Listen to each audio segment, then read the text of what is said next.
Hey, girls. Happy Monday.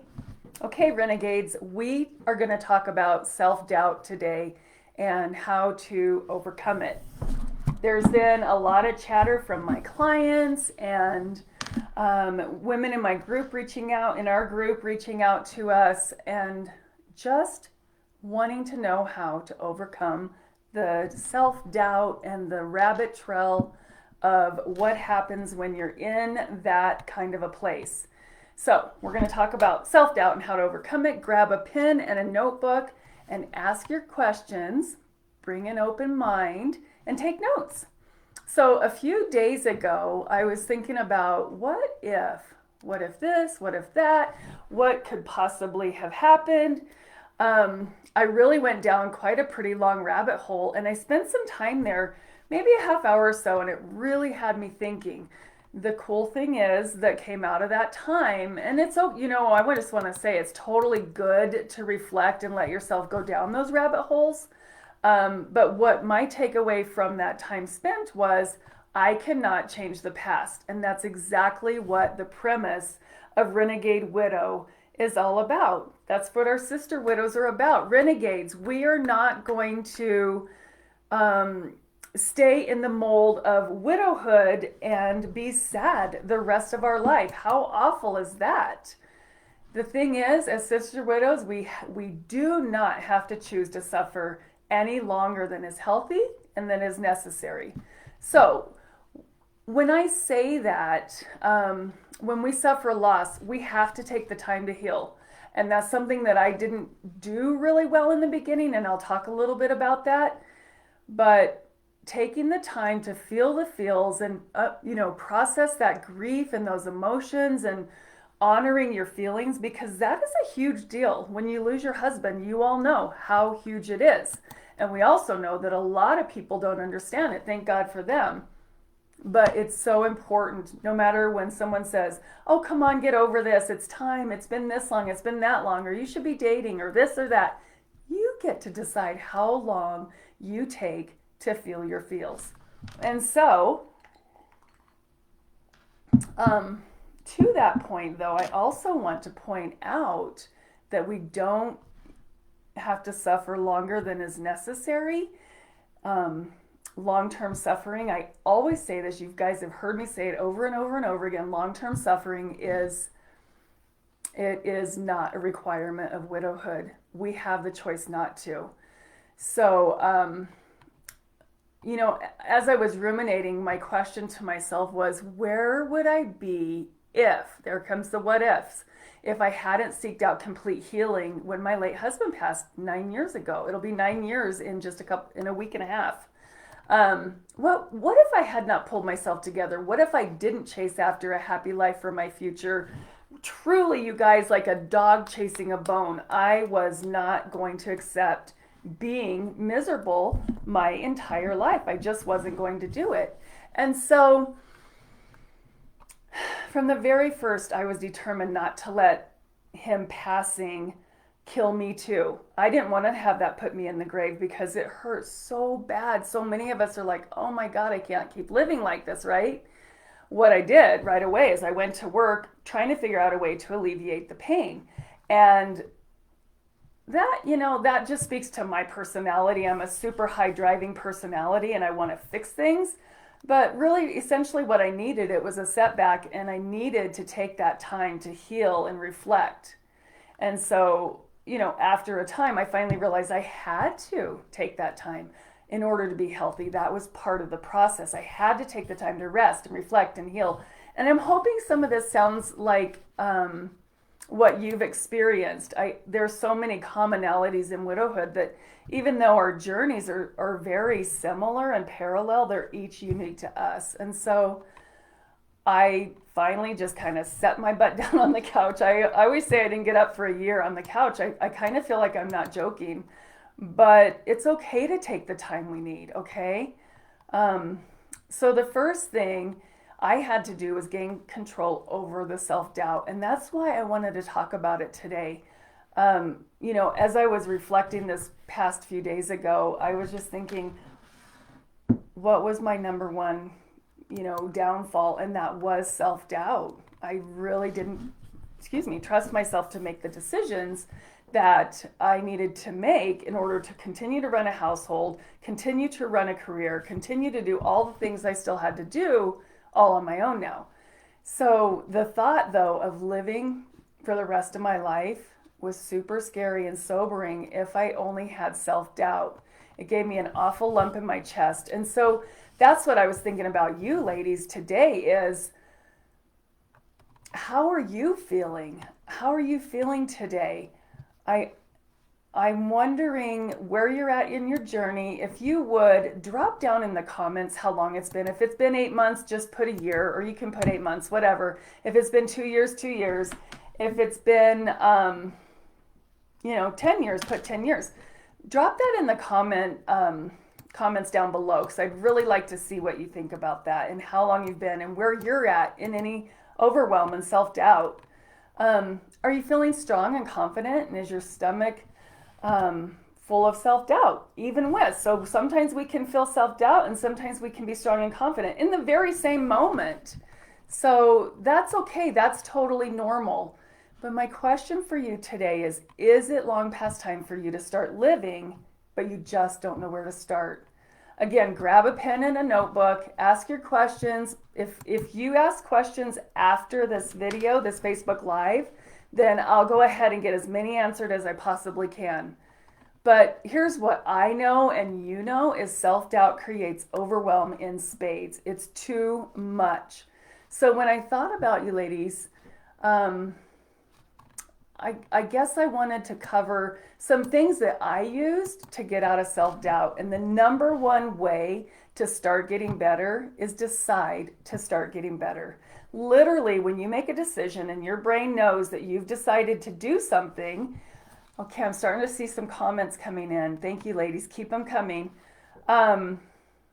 When you make that decision to start getting better and you start taking proactive steps, for me, it was reading books, and it was taking classes, and it was going to groups, and it was a modge podge of so many different things. I went and saw a therapist. I finally ended up hiring a coach, and that's what got me where I really wanted to be. But the number one thing, again, as simple as deciding to start getting better. The second thing, the second thing is I want you to observe what is going on in your mind. Unpack it. Decide if what you're thinking that has you feeling self-doubt or overwhelmed or anxious, is it 100% true? Is what you're thinking 100% black and white going to happen? Or is it something that maybe could happen but most likely won't? Kind of really, pick this apart and figure out what is true and what is not true. Excuse me. So the second thing that I have is remember that all we have is today. We can't worry about what happened in the past. We can think about it and we can reflect on it and we can honor those memories, but we don't have to live in the past. We can't change it. That was one of my other big aha moments as I was sitting there down my rabbit hole thinking, what if this? What if that? This happened, that happened. We cannot change our past. There is no changing the past. So we have only today. We can think about our future. We can plan for it. We can dream. We can hope. We can strive for good things and work and save and set goals and do the things we need to do. But worrying about it, worrying if the sky's going to fall down depending on who becomes president or who has become president. I don't think it's over yet, but that's a different that's a different thing. But just worrying about what if this, what if that in the future, that will really steal your joy. That will still kill and destroy your happiness and your confidence. And confidence is the opposite of self-doubt, right? And so to build your confidence is to cancel out self-doubt. So just remember, live in today, be responsible, do your thing. When you live in a way that honors your authentic self, you'll feel more at peace, you'll feel more calm, you'll feel more confident, you'll feel the things that we all want to feel so that we can have and live a life that we adore. So, number 3, seek support, whether it's a good friend. And when I say a good friend, I want your friend, if you're, confiding in that friend or talking to her and looking for true support, make sure she's in a healthy place. We we hear jokes, or at least I have, you don't get marriage counseling from somebody that's been, is divorced or that's not happily married or whatever. You don't hire a child psychologist who doesn't, in my opinion, who doesn't have a child. So if you're seeking support from a friend, make sure that that friend's super healthy. And no, maybe she's not a widow, but she has good sound wisdom. And so that would be something to consider when you seek that kind of support. The other thing is consider a therapist. I went to therapy for about a year after my husband passed. I probably started, it was probably a month and a half, 2 months after he passed away, and started seeing a therapist. And then, as I said before, I started seeing a life coach, and she really helped me with my health, with the weight I had put on, with poor sleep, with mindset, and all of those things. And that's what prompted me to become a coach. But anyway, those are some things to consider adding into your day. It doesn't have to be a huge grand gesture of life-changing events. Just baby steps. Just take baby steps. What can you do today? Let's go back over it. I had number 1 is to really decide to start getting better, to really dig deep and say, I am not going to live like this. I'm deciding today. Write it down. Write it down right now. If you hopefully you grabbed a pen and a notebook, I am deciding today to get better. Number 2 is remember, all we have is today. All we have is today. And then I've got a couple more, and I talked about these a couple weeks ago. One of them is to always listen to something positive every single day. So I go on YouTube and I listen to something motivating and educational every single day.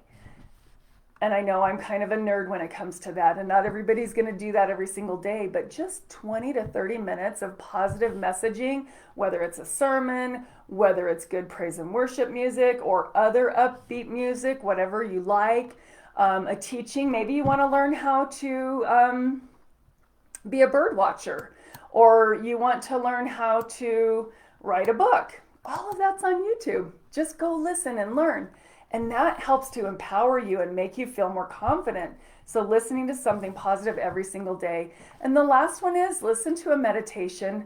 5 minutes of a meditation can really turn your day around. It can bring in that calm and that peace, and it can cancel out the self-doubt, which can overtake us and overwhelm us. So let me take a minute. I want to look and see excuse me, I want to look and see if anybody has any questions. Okay, so for Amy, 4.5 years, yes, self-doubt, judgment is a huge killer if you let it ruin your life. Absolutely, Amy. Nancy, 17 months. I can't believe it's been that long already. I remember talking to you, Nancy, just a couple days after your husband passed. Anyway, sending hugs for you. I have the hardest time with knowing all the decisions are my responsibility. Whew, that can be overwhelming. And you know what I say to that? Make one decision at a time. Focus on one thing. That's all we can do. And just narrow it down. What really has to be decided today? What really has to be done today? And kind of categorize it and chunk it down. Any other questions? If you're here for the replay, go ahead and drop your questions or comments in. Let me know how long ago it was that your husband passed. I'm going to come back tomorrow at the same time, and I'm going to talk about energy or lack thereof. So often we, in widowhood, at least it was for me and every single one of my clients that I've ever helped, is no energy. Literally going to bed exhausted, and then either not being able to sleep or sleeping with fits and starts and not really getting rested, and waking up exhausted. So why? What's the science? What do studies show that we get, as widowed women, get so exhausted and have no energy. So we're going to cover that tomorrow at 1 o'clock, same time, 1 o'clock Mountain. So Pacific, which is on the West Coast, that'll be 12. Let's see, Mountain is us, that's 1 o'clock. Central is 2, and Eastern is 3 p.m. So, any other questions? I don't see anything else coming in, so I really hope that this is helpful. I'm going to come back again, like I said, tomorrow, and we're going to go over why we're low on energy and how we can get more energy. How do we get those surges of energy that we absolutely need? I love you guys. Have a good day. Bye.